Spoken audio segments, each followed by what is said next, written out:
are united in diversity. We are very heterogeneous in our opinion. We are doing this in our open democracies, discussing this all open and loud, and I'm not for that.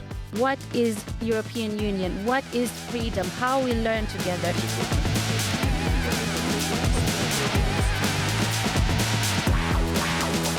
The obvious question is, what is the EU doing? What is our plan?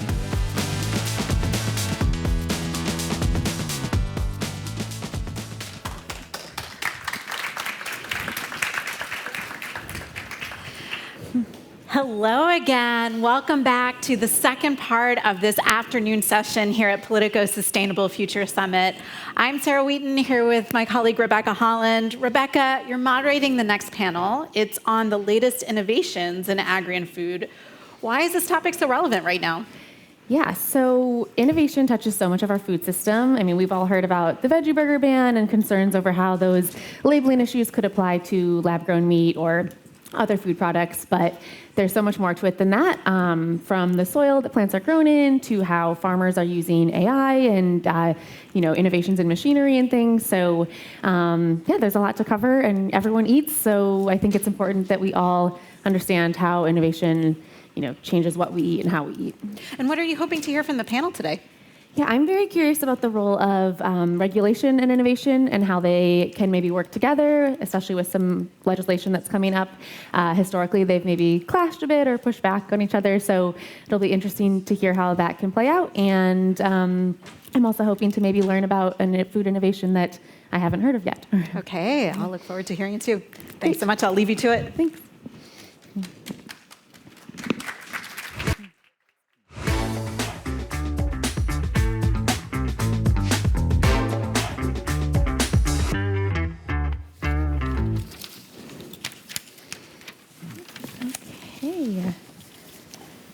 Okay, so as Europe seeks to future-proof its food systems, how is innovation reshaping agriculture, and what role should EU regulation play in enabling and not blocking progress?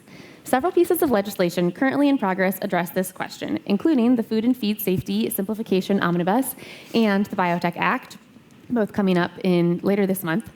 Innovation has been touted as essential for sustainable, competitive Europe, but regulation has been an issue, and also some parties are not fully on board with innovation. So let's dig in and discuss. Here with me, I have Anne-Gail Collot, a Director of Industrial Biotech at Europa Bio. Next to her, I have Klaus Berend, Director for Food Safety, Sustainability, and Innovation at DG Sante in the European Commission. And then we have, for the national perspective, Sanna Vilhakainen, Chief Specialist of the Food Safety Unit at the Ministry of Agriculture and Forestry in Finland. And finally, Liam McGale, Director of the Brussels office for the Irish Farmers Association, representing the farmer voice here. So I'm going to start with a quick question that I hope all of you can answer. Can you each just name one food innovation that you are especially excited about? We can start with you, just down the line. Yeah. With me? Yeah. There's so many that I don't know which ones to start with. Okay, great. You can name a few. Well, I think that what we're producing in the biotech sector doesn't always show as a product itself. So we have ingredients that we put in food, and they can do a great job. So making food very good quality as well as nutritious. So I think that's what I can be proud about.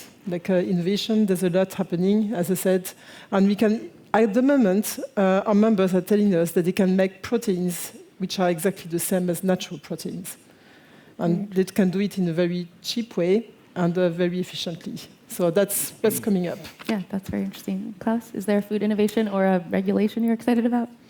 I have my personal opinions, but considering how you introduced me, I need to be a bit careful, because whatever I say will be interpreted as favoring one over the other, and that's what I don't want to do. So let me answer, even though journalists don't like it, a bit evasively. I like all food innovation that brings us safe food for consumers and that contributes to sustainability and contributes to good nutrition, as you also said. Okay. What about you, Sanna? I'm excited in cellular agriculture and all the cellular fermentation products. And we have in Finland a lot of innovations in that field. Okay, great. Thank you very much, Rebecca. For me, it would be gene-edited crop varieties. I say that, give some examples, whether it's fungicide-free wheat or, I'm from Ireland, blight-resistant potatoes. And I say that because in 1847, we had a famine, and we lost 2 million people. 1 million emigrated, and 1 million died as a result of the blight disease. So now we have Irish people around the world, but over 50 million with Irish ancestry. But it was obviously back then we didn't have food security, and we had a huge problem with not only migration but emigration from our countries. So I think we've made huge progress. So that would be my innovation. Great. So we'll get back to a couple of those, but I'm going to start here. You briefly touched on the other types of novel food, but when we say novel food, like, what do we mean? I know lab-grown meat gets all the attention, but and is controversial, but there's obviously a lot more to it. Can you give us some examples of like other types of novel foods that people should be aware of? Yeah, so the way I understand novel food is like the novel food legislation on the definition, like so the food that was not consumed before 1997, I think May, in Europe. So there are plenty of different types of food. I will give an example: chia seeds, novel food. Yeah. Cultured meat, novel food. So there are many different types of novel food. Okay. So we need to keep that in mind, like when revising legislation or establishing new requirements. Yeah, when it comes to revising legislation, is there a reason? I mean, we have chia seeds, but are there other examples of things that we don't have because of a slow regulation process, or is there something else like getting in the way of Europe having more novel foods? Certainly, the legislation. Okay. Is the question to? Sorry, yes, the question was to you, but if anyone else also has any thoughts on that, yeah. Yeah, the approval system is nowadays really heavy, and it takes a long time, and that would be one thing that could be simplified. Yeah. That we got faster the products on the market. Faster is not the same as simplified. Yeah, but it should be faster, the process. On that we agree. Simplified yes, and indeed. faster. Well, simplified is always a bit of a buzzword. Obviously, the Novel Foods Regulation is based on this principle that novel foods need to be safe, and it needs to be shown that they are safe.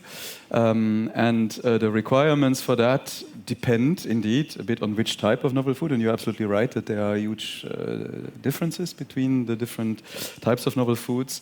And obviously, the question of the time before a risk assessment is completed and the decision taken is a factor that is of concern. We are aware of that very much. And that is why we have asked EFSA a while ago to update its guidance to applicants in order to help them to improve the quality of the dossiers, because the root cause of the delays is the quality of the dossiers that they receive.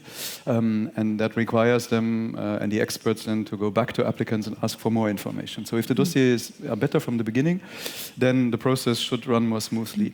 And we have also analyzed this together with EFSA to see where can we do improvements. And one concrete action that EFSA has already taken, they made 2 calls for proposals for SMEs in particular who are interested in applications for novel foods, come forward and get advice on how to prepare their applications. And the response rate was pretty good to that. Okay.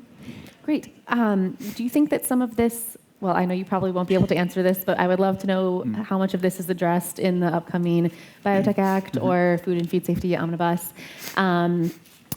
But if you can't tell us exactly what's in it, can you maybe tell us a little bit about what you've been hearing from stakeholders and how that's kind of informed your thinking around these acts?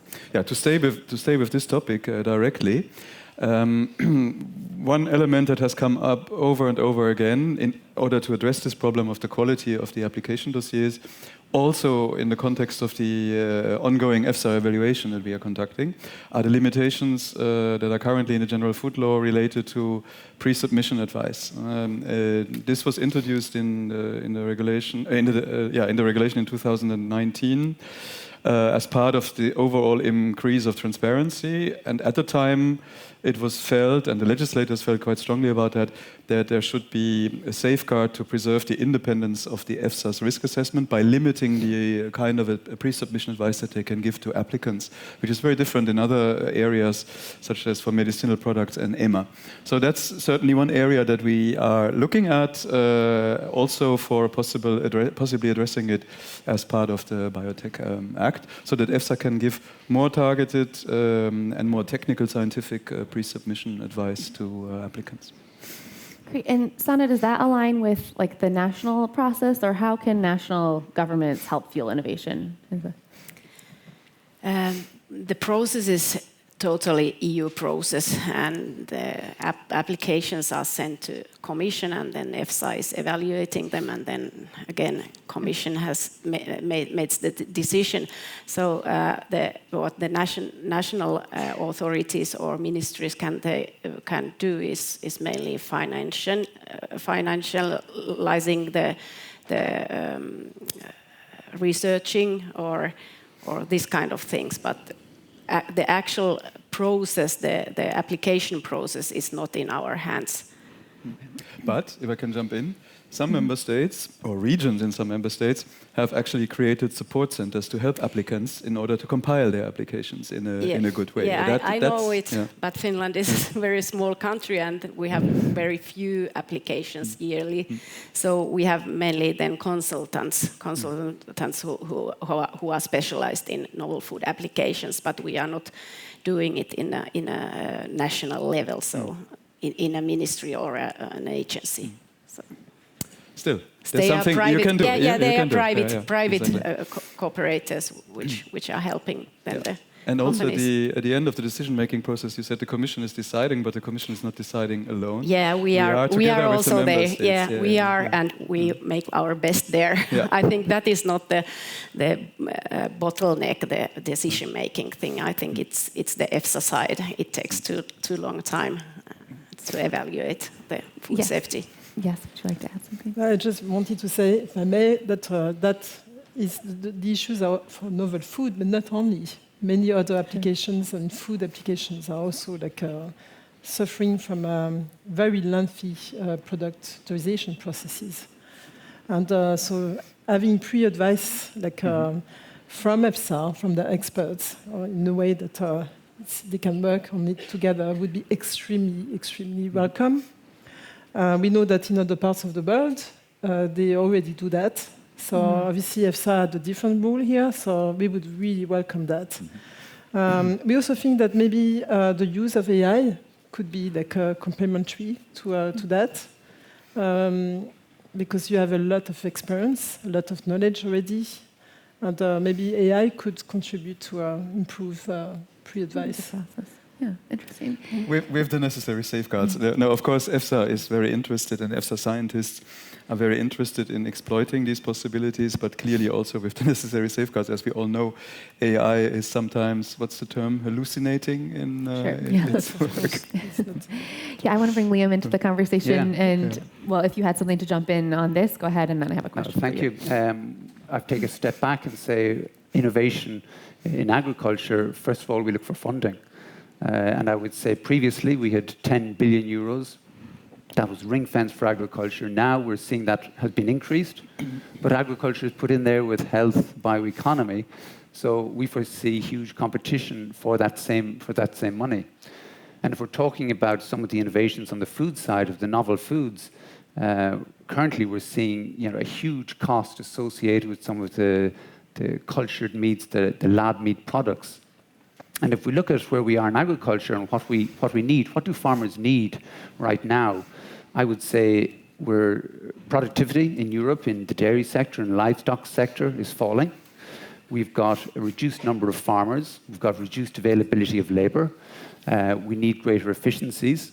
And that's where we need to put the money. And there are great inventions. There is great innovation out there. An example from Ireland, Sensor Tech. This is a smart tag on cows to tell the farmer when the animals are coming into heat, when they need to be inseminated. And if you listen to what the farmers say, they say, I'm no longer rushing around. I can bring my kids to their matches. And we're talking about mental health on the previous panel. Mm-hmm. These are innovations that actually impact farmers on the ground now and help reduce. I mean, farming within Europe is the third most dangerous occupation. This is a way to help reduce the stress. I mean, a farmer is doing everything, and we talked about simplification and some of the administration, perhaps associated with some of the, the applications for these foods. We also, on environmental, because obviously farmers are trying to be more efficient, we have an innovation. It's the marginal abatement cost curve. And what it does is it shows you what measure can reduce emissions, by how much, and what is the cost. And this helps us, from an Irish perspective, hit our targets of 25% reduction in emissions by 2030 and our 2050 targets. So on one side, we can jump ahead and look, well, how are we going to secure food security with alternative novel foods? But at the same time, we can have an impact right now, today, with other innovations on the farm. Yeah, thank you for reminding us the innovation is not just novel foods, there are so many other applications. Did you have? So maybe to add to what you just said, I think that as the biotech sector, we can also complement with additional solutions for the farming sector. So we talk about novel food here, but we provide, the biotech sector can provide solutions such as, for example, for animal feed. So having like a more nutritious and more quality feed. They're also like for animal health, to support animal health. So we don't, basically, novel food is just one part. And certainly, we are complementary. That's not a question of moving from one to the other. It's a question of being complementary in order to have to be more resilient in Europe and to also be more competitive. I mean, we know now, over 80 to 90% of people are continuing to be meat eaters. So, yes, there is room to be complementary, but very often I think the discussion becomes very divisive. It's either one or the other.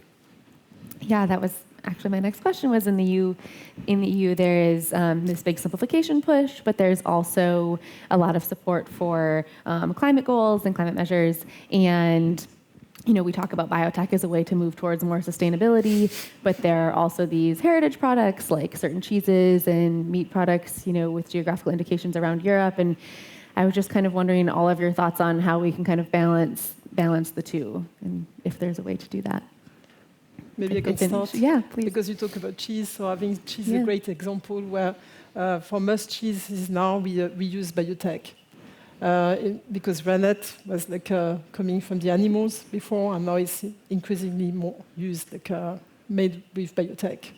And that is for traditional cheese as well as any type of cheese. Mm. So that's where this is innovation in some way. It's not recent. It's one example. Yeah. Does anyone else have any thoughts on that? Liam, do you think that there's a good way to balance these, Europe's heritage and keeping meat products while also moving towards sustainability? I think the European model of essentially a patent around food in the sense of GIs is good. We need to give farms an alternative source of income to be more resilient. So unfortunately, in some areas, we've become very intensive. We've lost that mixed farming model. We have a family farm model, but whether it is alternative type foods or heritage foods, as you say, by region, I think it is a huge positive that Europe has. And yes, it needs to be developed. But at the same time, we need to ensure that we provide the basic food products from farms that continue to be commercial. And that means keeping the farmer economically sustainable. This year, or actually this week, we've just seen the farmer income figures from 2024.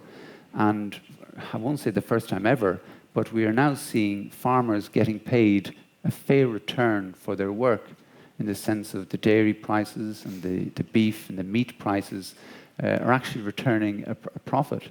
At the same time, we've got to watch the costs, the input costs. And we've got, of course, watch inflation, and we want to bring stability. We want this to continue. And how can we continue? How can we support the farmer going forward? Well, the CAP is the roadmap as such.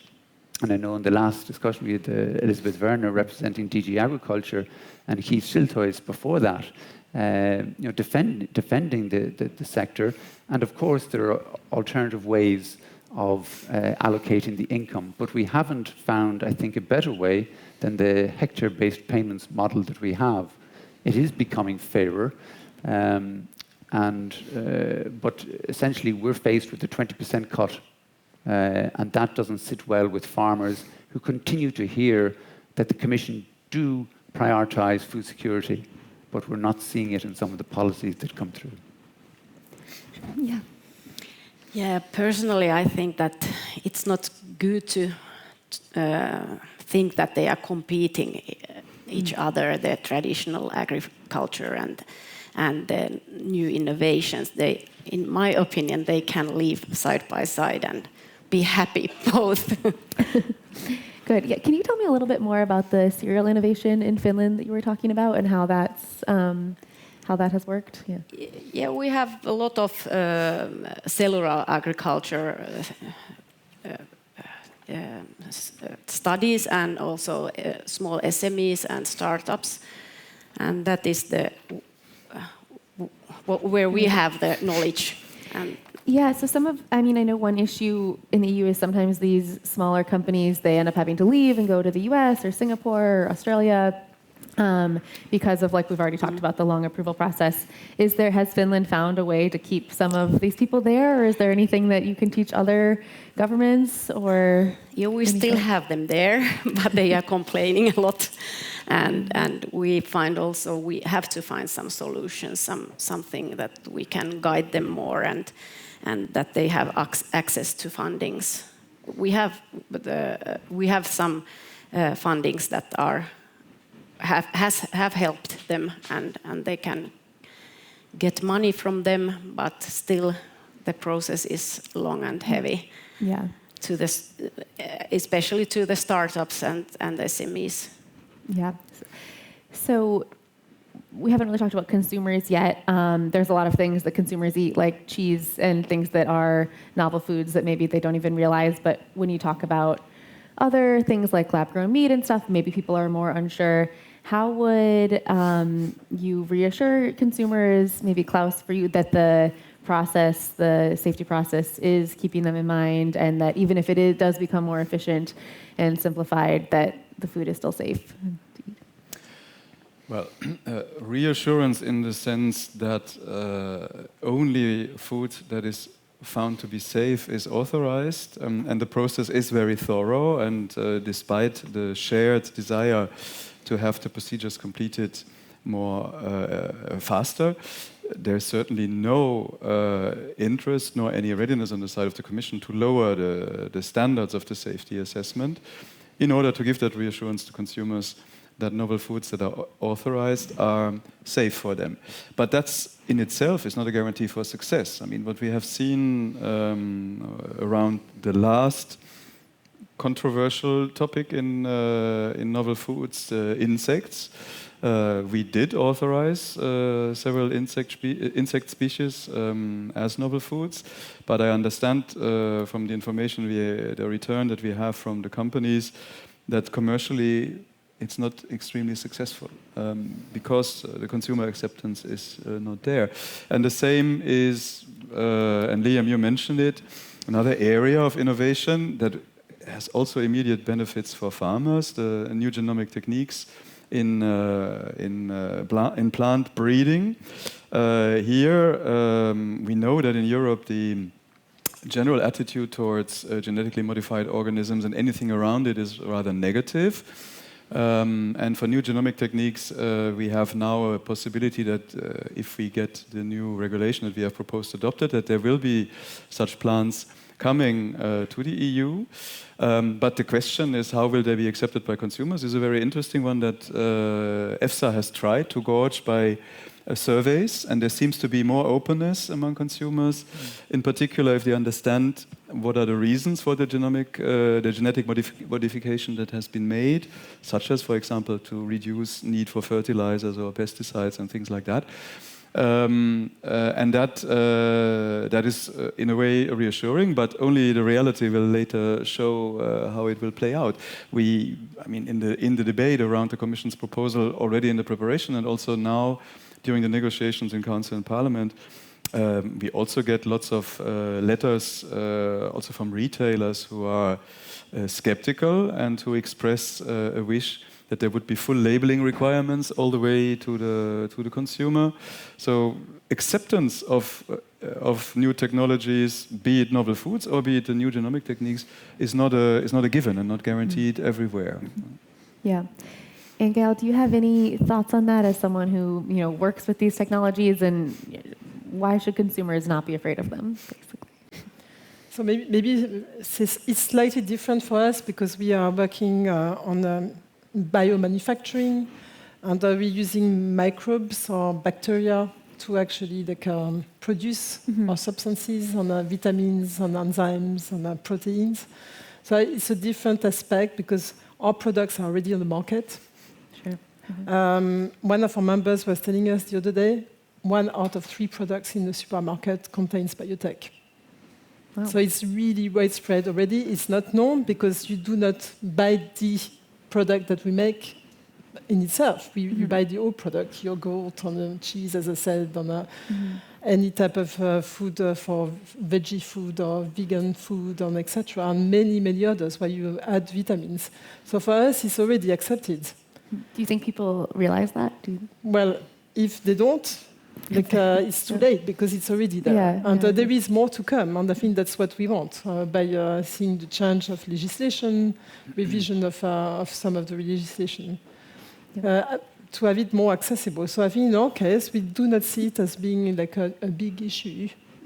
Of course, if you talk about cultured meat, it's another discussion. Yeah. But again, we have colleagues from Euroconsumers, another association that did a study on that, and they didn't actually have many negative opinions. So maybe something to watch as well. Yeah, interesting. Klaus touched on that consumer, that public sentiment and how important it is. From our perspective, we first had to convince the Commission to shift perspective, and that takes time.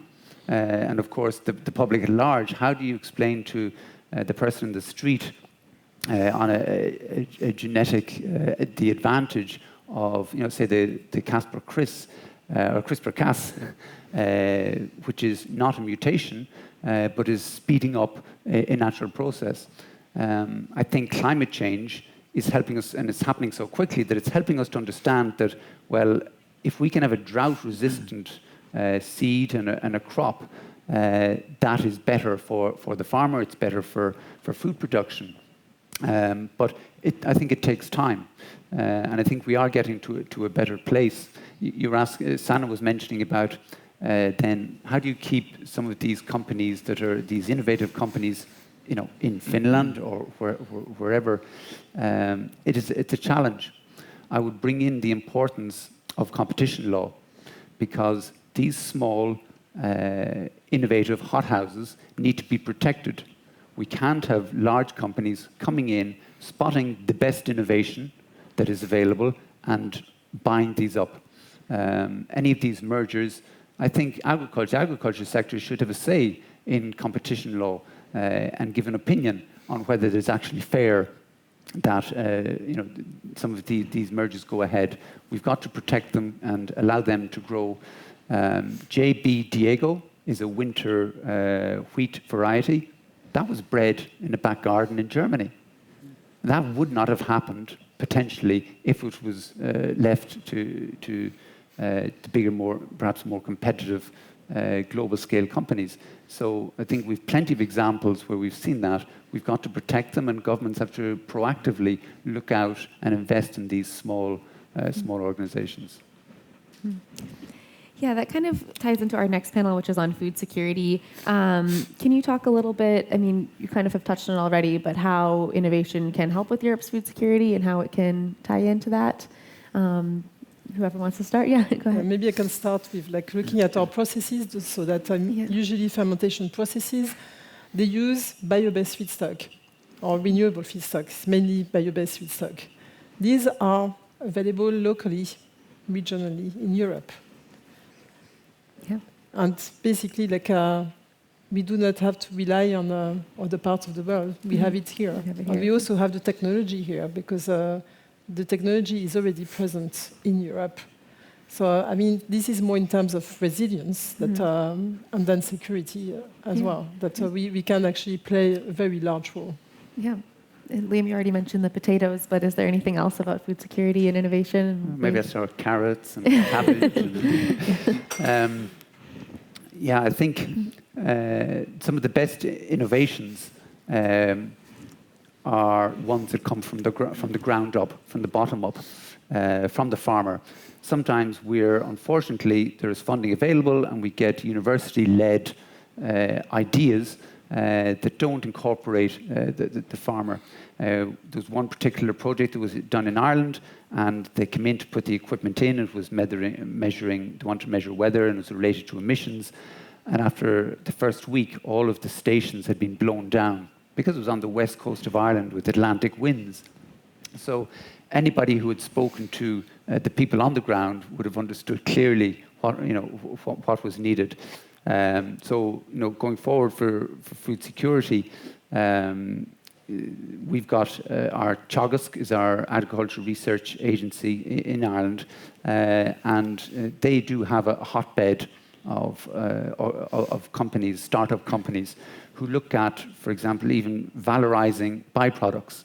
And we've had the bioeconomy strategy launched just recently. So there is a huge amount of innovation out there, but it's a matter of identifying it and supporting it. Yeah, innovations are very important also to local food security, because we are living in the north. We have a short growing season in Finland, and also the weather is not like in Spain. So we need to create our own crops, for example. So we really trust on NGTs, because that could be a way to create new varieties that are suitable to the northern regions, for example. Yeah. Nobody does it if we don't do our own crops. So. Sure. Yeah, that makes sense. He keeps coming back to this idea of fostering this innovation and keeping companies there, and like places like the U.S. and Singapore and et cetera that do have these faster regulation processes. Like, is there a feeling that their food is less safe, or just? Yeah. Yeah, actually, you cannot compare the systems in the US or in the EU, because the system is totally different. So they don't have, in the US, I think the GRAS system is only a notification system. They don't have any real assessment. Sure. Okay. Yeah, so food safety assessment, and you cannot compare them. Of course, it's then shorter or quicker. If they get an. But that might change. I mean, we all know about the Trump administration's announcements in that regard. And secondly, the US has, of course, something that we do not have in that form here in Europe. The lawsuits, the class action suits afterwards that are a safety guarantee, but retrospective, which would not be acceptable in Europe. I mean, Europe's society and consumers expect that the safety is established upfront, and not that afterwards somebody who did something wrong will be punished via court cases and having to pay large sums of money to people. So Sanna's right, we cannot compare the two things. But to your provocative question, is it safer, or would we say that it's less safe in other parts of the world? Somewhere yes, somewhere not. I wouldn't be able to put a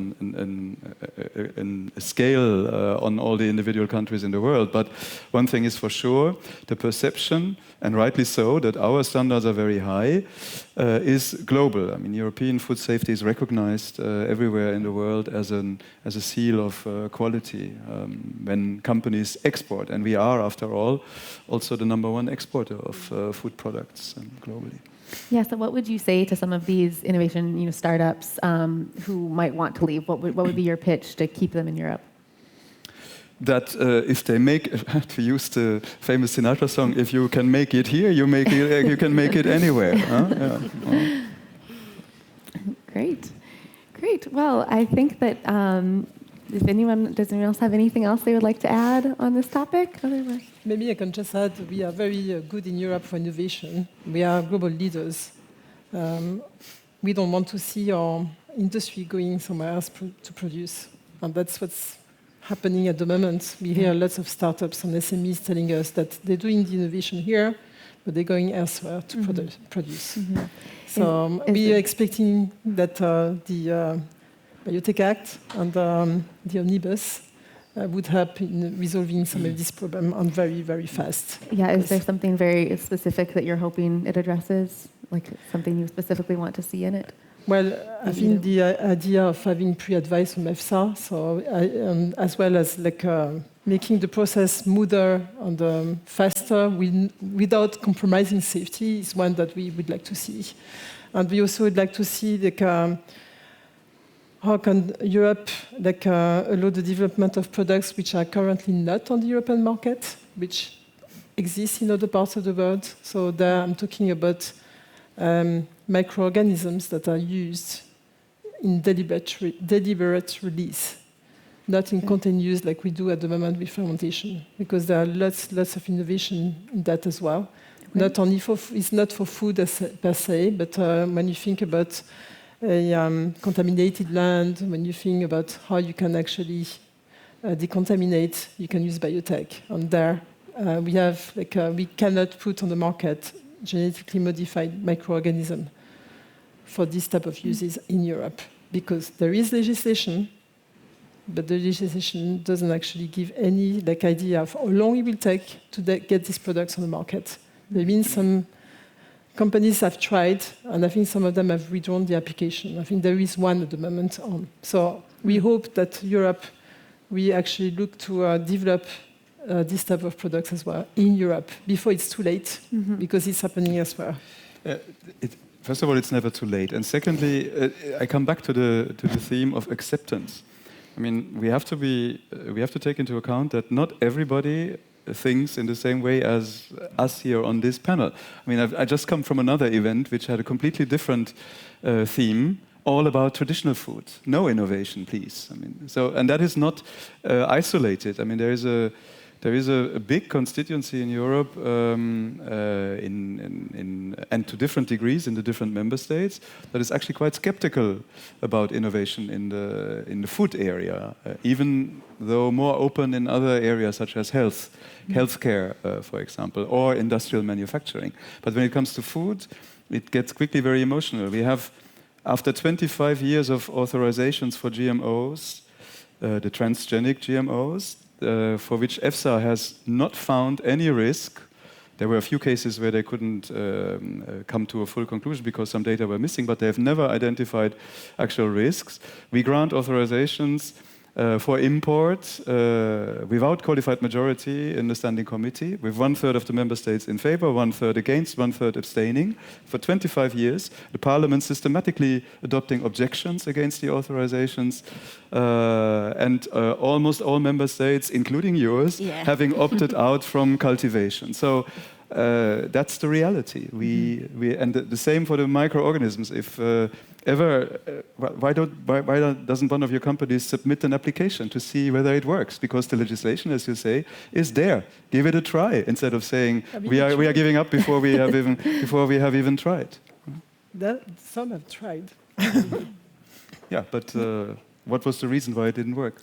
Because they didn't know when they would get authorization, and there is still one application we don't have the we don't know when things are going to move and how long the process is going to be. And for investors, it's not something that they would support. So you need to also make sure the investors are going to support. That's true. But again, I come to the example of the plant, the growing, with the opt-outs of all the member states. I'm not sure how they would react for releasing genetically modified microorganisms. Again, so it's a difficult discussion that must be had, but it's not a foregone conclusion that everybody will be extremely favorable. Sure. Yeah. Great. Well, we can move on to the food security discussion, which we've kind of introed already. So my colleague Bartosz will be coming up next to talk about Europe's food security dilemma, the sweet spot between free trade and self-reliance. And if everyone can just stay seated, he'll be right up. So great. Thank you everyone so much for joining. Okay.